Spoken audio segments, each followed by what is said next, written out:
Welcome back to theCUBE's live coverage of AWS reInvent. Friends, it's good to see you. Lisa Martin here with Dave Vellante. This is our 4th day of CUBE wall-to-wall coverage, Dave. I can't believe it. And the expo hall is still going incredibly strong. Yeah, it is. This is it feels like the biggest reInvent ever. I'm told it's almost as big as 2019. I don't know. Maybe I was half asleep in 2019. That's very possible. But I'm excited because in 2017, Andy Jassy came on theCUBE, and he said if Amazon had to do it all over again, if it knew then what it had now, we would have done the whole thing in containers, or using Lambda, using serverless, and using containers.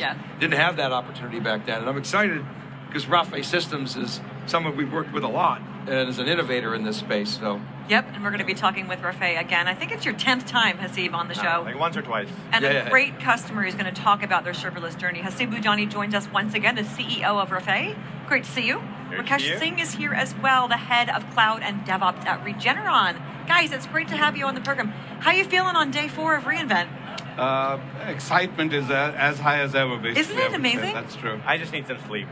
I'm with you on that. So Caffeine many and parties, sleep. so many meetings. Oh my God. But the great thing is, Haseeb, that people want to engage with you. They're loving what Rafay is doing. You guys are a great testament to that, which we're going to uncover on the show. What are some of the things that you're hearing in the booth from customers? What's been some of the feedback? So, firstly, as you said, it feels like the biggest one ever. I've been coming to reInvent a long time, and I mean, I know the numbers say it's not, but oh my God, this is a lot of people. Every time we've spoken over the last year, and the point I always make to you, and we've spoken enough time about this, is that enterprises are truly adopting this idea of Kubernetes containers, serverless, etc. And they're all trying to figure out what is the enterprise strategy for these things, right? They're thinking beyond the technology and thinking operationalization of these technologies, and that's not the same thing. There's a toy, and then there's the real thing, right? And that's not the same thing. And that's the gap that every enterprise customer I talk to, and the booth traffic has been just amazing. I mean, but coming here, I was thinking, my God, this is really expensive, and I'm thinking, wow, this is a great investment, right? Because we met such amazing companies who all essentially are saying exactly the same thing, which is, as we go and productize and bring our high-value applications to the modern infrastructure space, like Kubernetes, Lambda, etc., solving for the automation and governance is really, really hard because, well, at one point, I guess when the economy was doing crazy well, I could keep hiring people, but I can't do that anymore either. So they're out looking for automation strategies that allow them to do more with the teams they have, and that's exactly what Rafay is here for. Yeah, Lisa, Adam Solipsky in his keynote, I loved he said, if you want to save money, the cloud's the place to do it. Exactly. Yep. Let's talk about Regeneron. Everyone knows that it's a household word, especially over the last couple of years. But talk about, Rakesh, Regeneron as a technology company that delivers life-saving pharmaceuticals. And where does cloud and Rafay fit into your strategy? So cloud has been a backbone of our compute strategy within Regeneron for a very long time now. The evolution from a traditional compute structure to more serverless compute has been growing at a rapid pace. And I would say we are seeing exponential growth within the adoption of the compute within containers and Kubernetes world. So we've been on this journey for a long time, and I think it's not stopping anytime soon. So we have more and more workload which is being running on Kubernetes containers, and we are looking forward to our partnership with Rafay to further enhance it. As Haseeb mentioned, that the efficiency is the key. We need to do more with less. Resourcing is critical, and cloud is evolved into from that journey that do more things in a more efficient manner. That was the original catalyst. We got to help our development team be more productive. That's correct. Eliminate the heavy lifting, and then you started presumably doing some of the less heavy but still heavy lifting. And we talked off camera, but now, and then you're increasingly moving toward serverless. That's correct. Can you describe that journey? What that's like?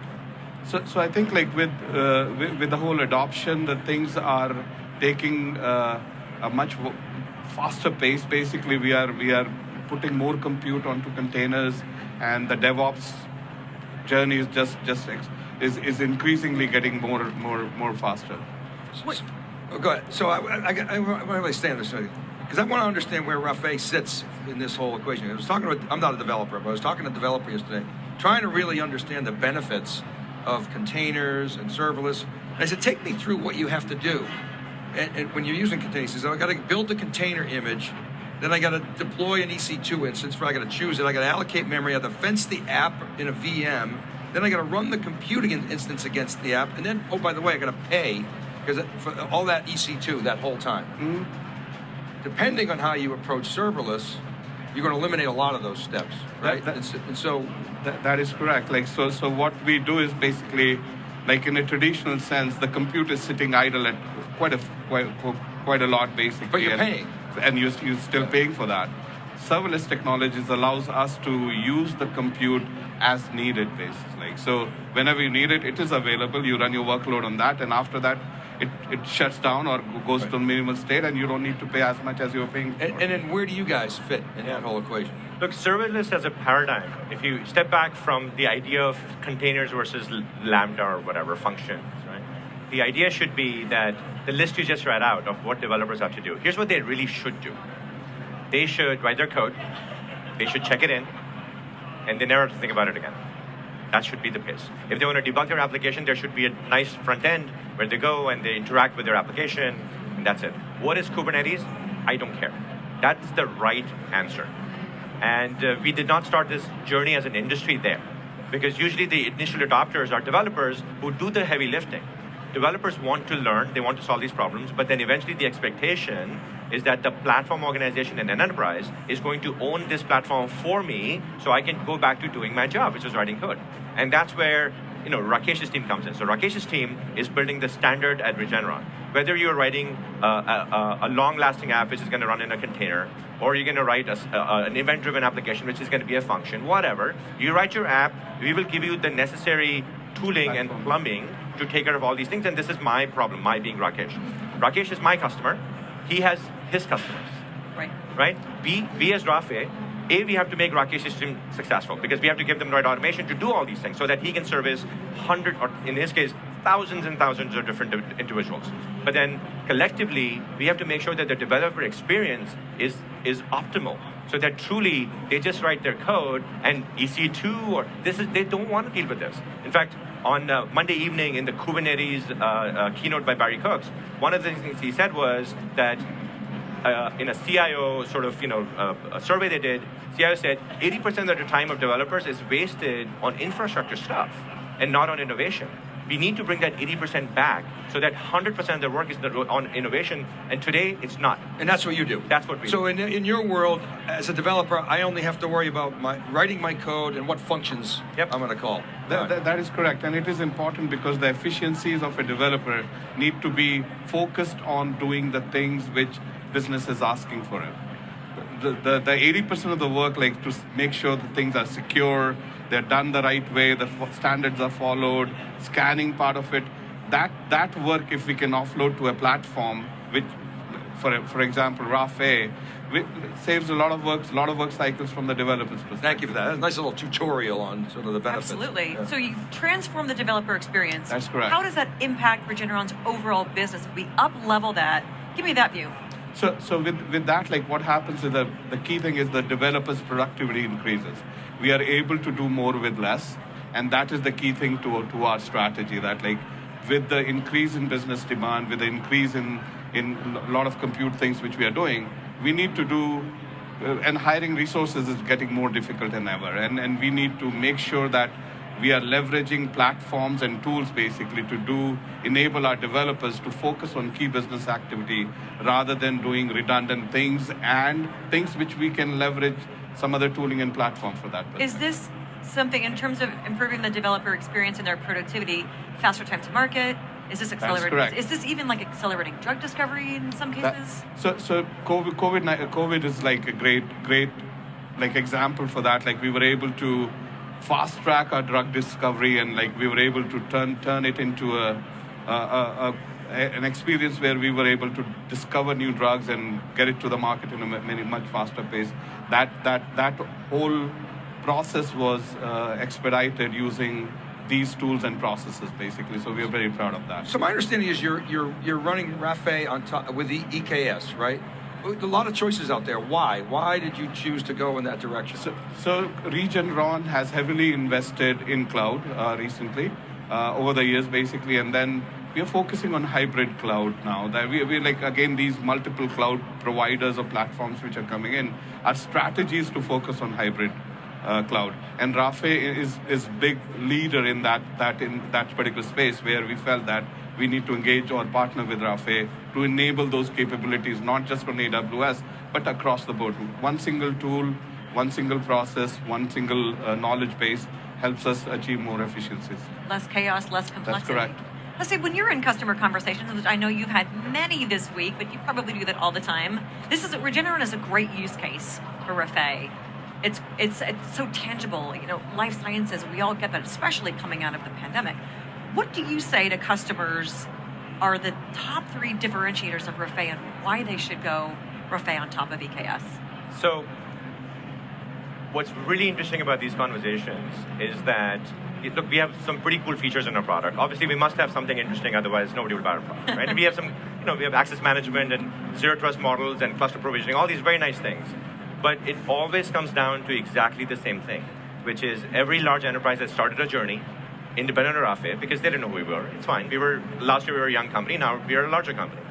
And they all are basically building towards a roadmap, which Rafay truly understands, and in my opinion, and I'm confident when I say this, we understand their life, their journey, better than any other company in the market.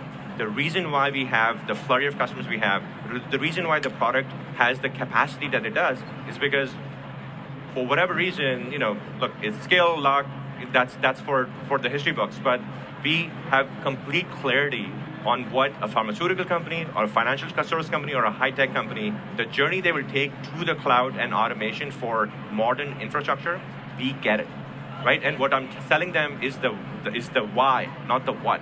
There's a lot of great answers for the what. What do we do? Rakesh doesn't care, right? I mean, he's trying to solve a bigger problem. He's trying to get his researchers to go faster. So then when they want to run a model, they should be able to do it right now. That's what he cares about. Then he looks for a tool to solve the business problem. And we figured out how to have that conversation and explain why Rafay helps him essentially, multiply the bandwidth that he has in his own organization. And of course, to that end, we have some great technology, right? But that's a secondary issue. The first, to me, the why is more important than the what. And then we talk about the how, which is he has to pay us money. Right? That's the how. but yeah, we get there too. But look, this is the important thing, right? Every enterprise is on exactly the same journey, Lisa, right? And that, if you think about it from just purely economic efficiencies perspective, that is not a good investment for our industry. If everybody's solving the same problem, that's a waste of resources. Let's find a way to do, what is the point of the cloud? We used to all build data centers. That was not efficient. We all went to the cloud, because it's more efficient to have somebody else, AWS, solve this problem for us so we can now focus on the next level problem. And then Rafay is solving that problem so that he can focus on his drug discovery, not on Kubernetes. That's correct. It's all about the efficiencies, right? Like doing things, learn from each other's experience and build upon it. Like so the things have been solved one way, you need to leverage that, reuse it. So the principles are the same. So then what's next? You've done an amazing job transforming the company. You're facilitating drug discovery faster than ever before. From a cloud, from an infrastructure perspective, what's next on your journey? So right now, the roadmap, what we have is basically talking about making sure that the workload are running more efficient, they are more secure. As we go into these expandable serverless technology, there are more challenging opportunities for us to solve. Those challenges are coming up. We need to make sure that with the new, the world order we are living in, we are more securely doing stuff what we were doing previously. More efficiencies is also the key. And more distributed, like if we can leverage the power of cloud in doing more things on demand, is on our roadmap, and I think that is where we are all driving to. And when you said hybrid, you're talking about connecting to your on-prem tools and data? How about cross-cloud? We are invested in multiple cloud platform itself, and we are looking forward to leveraging a technology which is truly cloud native, and we can leverage things together on that. And I presume you're helping with that, obviously. Last question for both of you. We're making an Instagram reel. Think of this as a sizzle reel, like a 30-second elevator pitch. Question, first one goes to you, Rakesh. If you had a bumper sticker, you put it on, I don't know, say a DeLorean. I hear those are coming back. what would it say about Regeneron as a technology company that's delivering therapeutics? It's a tough question, but I would try my best. The bumper sticker would say, discover drug more faster, more efficient. Perfect. Haseeb, question about Rafay. What's the bumper sticker? If you had a billboard on Highway 101 in Redwood City about Rafay and what it's enabling organizations, enterprises across the globe to achieve, what would it say? I'll tell you what our customers say. So our customers call us the vCenter for Kubernetes. And we all know what a vCenter is. We all know why vCenter is so amazingly successful, because it takes IT engineers and gives them superpowers. You can run a data center. What is the vCenter for this new world? It's us. So vCenter is obviously a trademark with our friends at VMware, so that's why but our customers truly call us the vCenter for Kubernetes. And I think that's an incredible moniker, because that truly codifies our roadmap. Yep. It codifies what we are selling today. There's nothing more powerful and potent than the voice of the customer. Thank you both for coming on. Thank you for sharing Thanks, the guys. Regeneron Thank you so story. much. Great to have you back on, Haseeb. You need a pin for the number of times you've been on theCUBE. Yeah, at least a gold star, right? We'll work on that. Guys, thank you. We appreciate your time. Thank you very much. For our guests and for Dave Vellante, I'm Lisa Martin. You're watching theCUBE, the leader in live enterprise and emerging tech coverage.